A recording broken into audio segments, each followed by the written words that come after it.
Hi, welcome to another comparison video.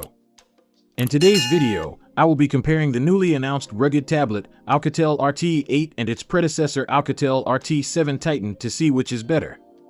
Don't forget to like and subscribe or leave a comment if you have any questions after watching the video.